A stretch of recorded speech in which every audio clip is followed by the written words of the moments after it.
We're here at SMR. I'm Neil from Question Pro, and we're hosting a series of podcasts on Talking Insights.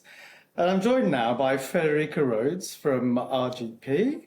Frederike, welcome. Thank you for having me. It's Pleasure. Great to talk to you. Lovely to talk to you too. So we're having a really informal conversation about the world of insights. This is a global conference that we're in, and really interested in your perspectives on a number of things that I'll come to. But before we get cracking with all of that, perhaps you could give us a little introduction about yourself and your background and your current company. Yeah, of course. Yeah. I'm Frederike. I live in the UK these days. I'm German, moved to the UK 10.5 years ago, and have worked in business transformation and business process management for nearly 20 years, without giving my age away too much. Specialize now on data-driven change management. That's why we're talking here today. I work for RGP. We're a global consulting firm. We come in when the strategy is defined. So we're not like the strategy consultancies, but we come and deliver on the strategy, from translating the strategy into an actionable plan and executing on that plan all the way through to continuous improvement. That's our specialty. We're global. We're nearly 30 years old. We spun out of Deloitte nearly 30 years ago in California. Based in the UK, and we have a strong presence in Europe and Asia Pacific as well. Great. Global organization for a global conference. Perfect. Yeah. You've just done a workshop here, data-driven change management and transformation. I caught some of it as well. Fantastic. So it was really good and insightful. I think just give us a little bit of background on that and what you're trying to achieve and what you're looking at within that space. Yeah, I think, two things. Ultimately, what we're trying to achieve is the greatest outcome for our clients that we can achieve. That's always at the core of what we do. What we've realized throughout that journey is that it's almost always human behavior that unlocks that outcome and that benefit that we set out to achieve, or that our clients set out to achieve in their business case. So they come up with an idea of a need to drive growth, to secure a saving, whatever it may be, efficiencies. And they look for opportunities of how they can do that and how they can achieve that. And then they put together a business case and they launch transformation. That's where obviously we are heavily involved usually.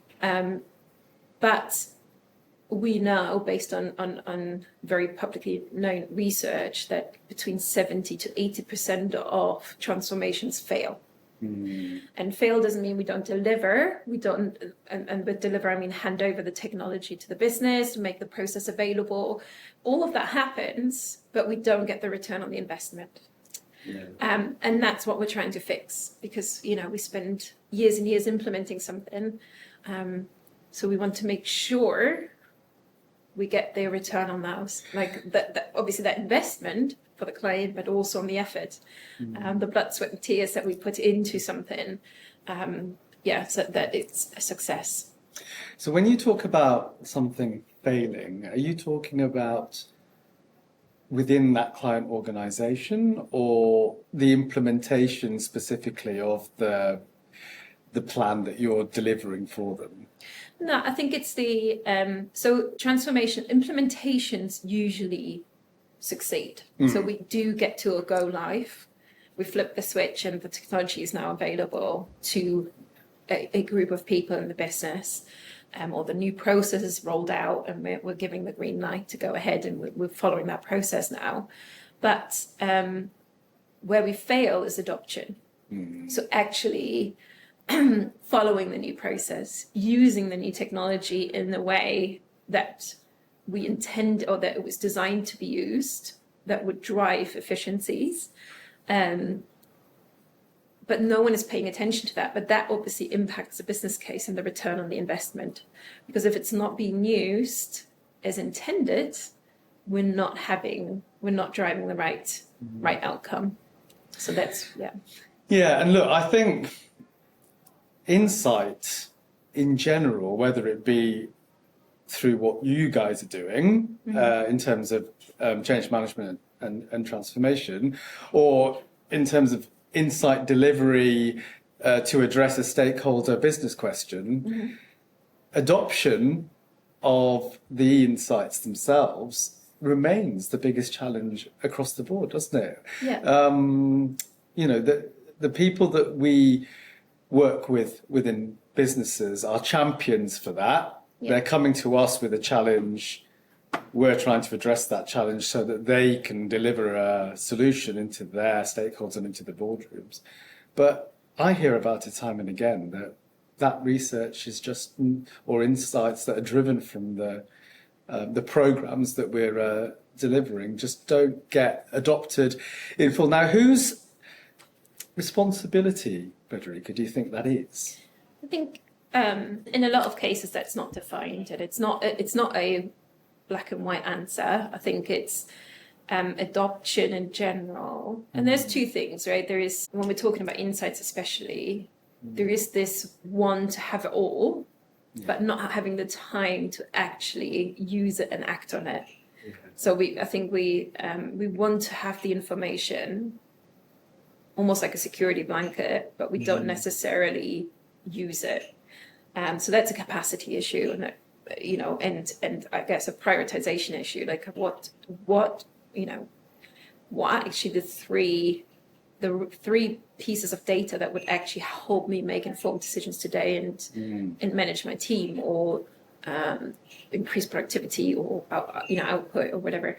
But then who's responsible for adoption and observing and monitoring adoption, and then hopefully improving it? There's no right or wrong answer. So with some clients, they have a change management or a transformation COE, center of excellence, or like an internal function that looks after transformation. So sometimes it can sit with them. With another client, we're talking to the head of continuous improvement. So they have a separate continuous improvement function. So he's interested of how can he take that in, because ultimately that drives his agenda. So there's no right or wrong. I think it ultimately, and I said this in the session earlier when someone asked a question, who gets the greatest benefit from it? And they should have a level of ownership and responsibility, in my opinion. Yeah.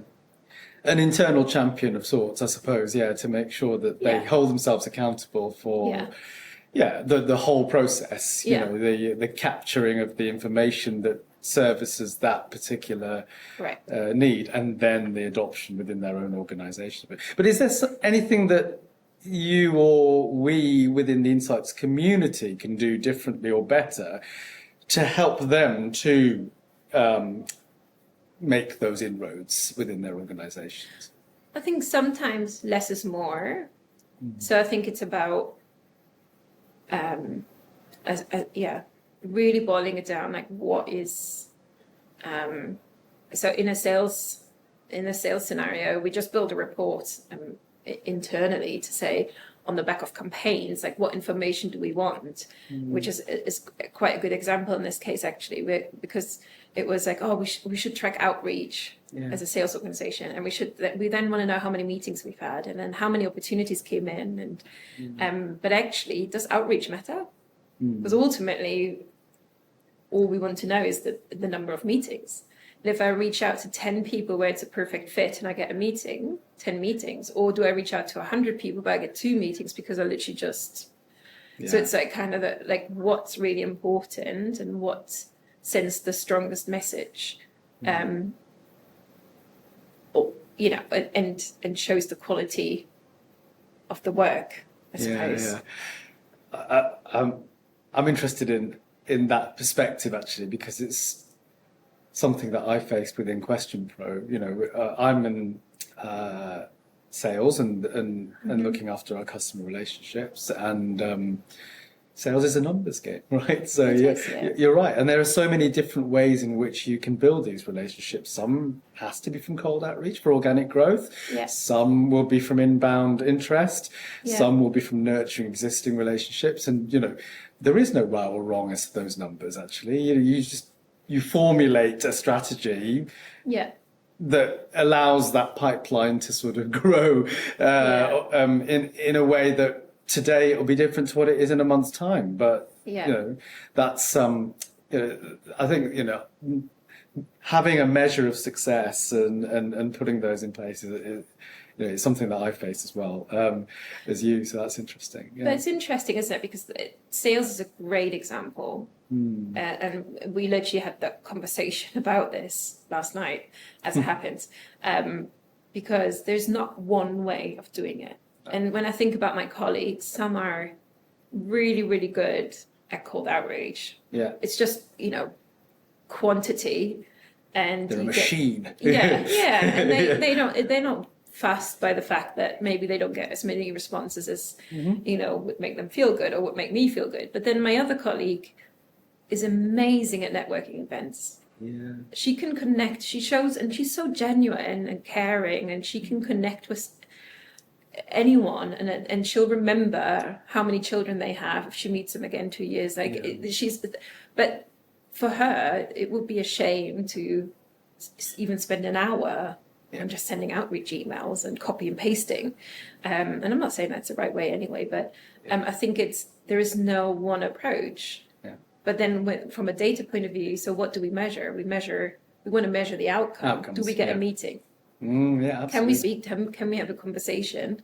And does that translate? Because no one is going to buy, for us, for example, a consulting engagement on the back of an email. No. It will always be a conversation. So it's then, okay, I'm not fussed about how you get there. As long as you get to the meeting, that's important for me. Yeah, and me too. I think that. I think we're definitely aligned on that. Let's switch direction a little bit to follow up on something that I heard in another one of the sessions while we've been here in Athens. The speaker just used a phrase that really resonated with me. I'm just interested in your perspective on it. And they said, hear this. I'm going to just throw this one in there. Said, modern insight is about finding the right balance between the mind and the machine. What are your thoughts on that? I agree. Okay. Because someone else said yesterday, possibly in another session, AI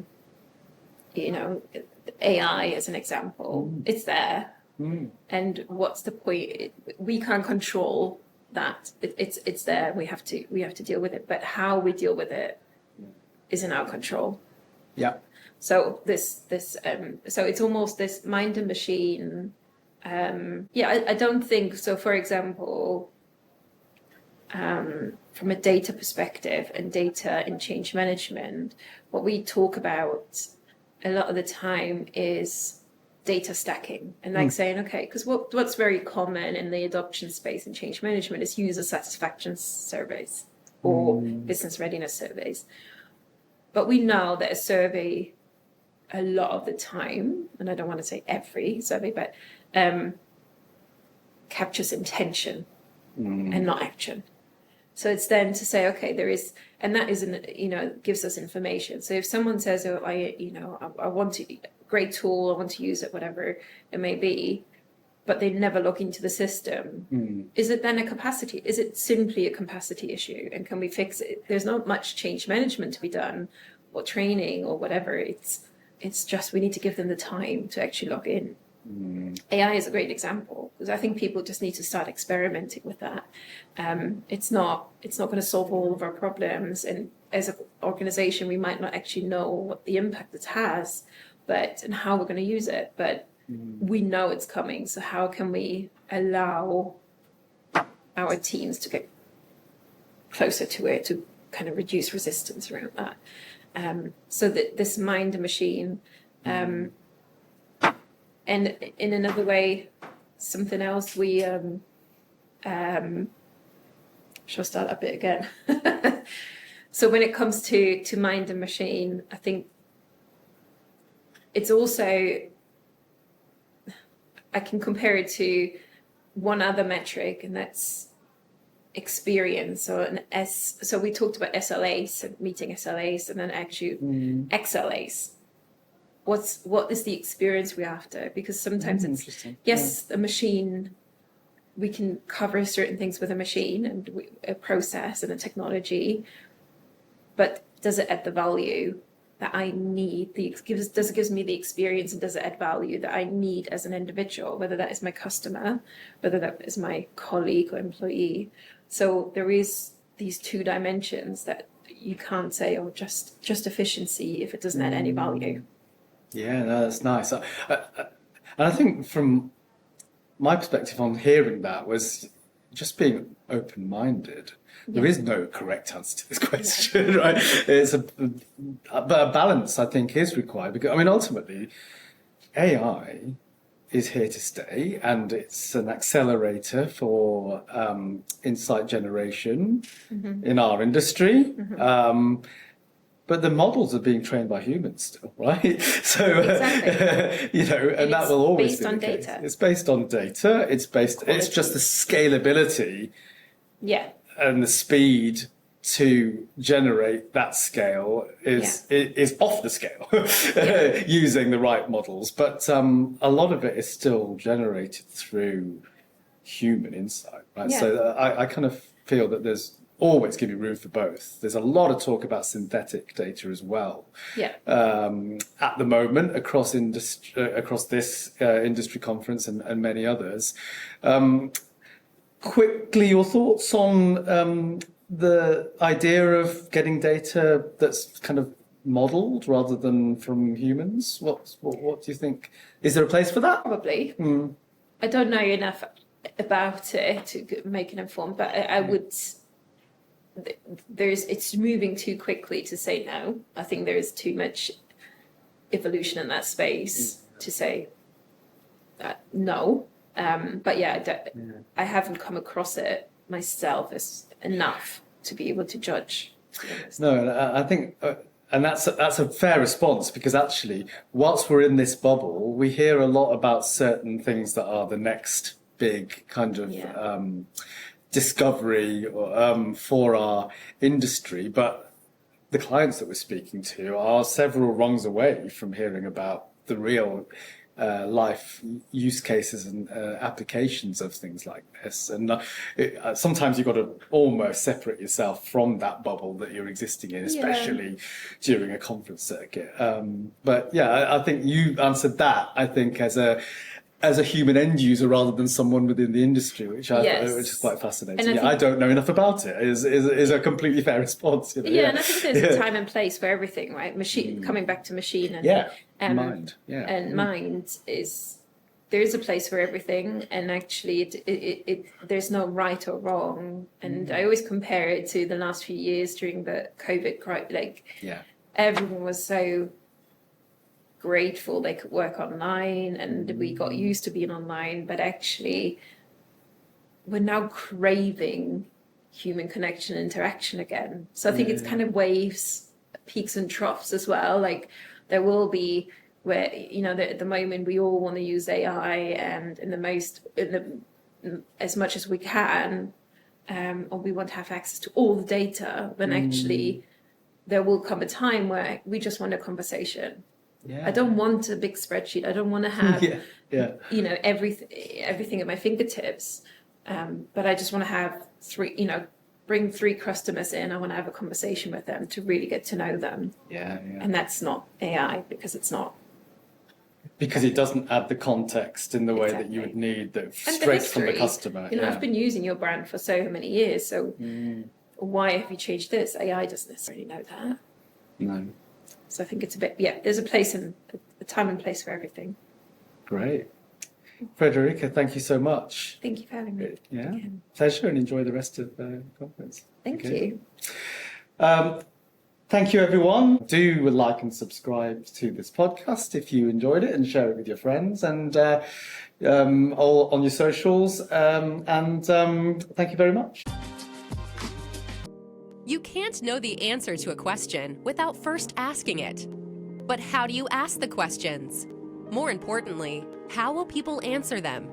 That is where Question Pro comes in to support you, empowering you to build and deploy amazing experiences that collect clean and useful data. With our powerful online-based, built-for-enterprise survey platform, it is easy to create, collect, and act on your data.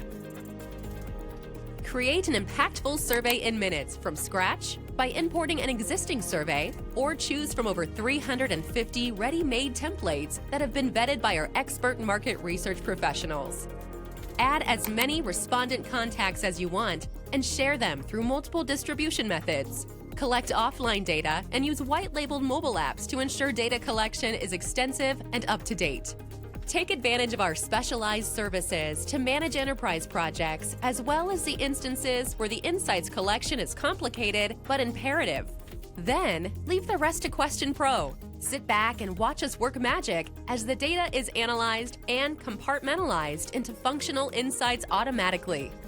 Create role-based access reports in addition to exporting the data and insights into your proprietary toolset, allowing you to focus on what's most important, making smart decisions.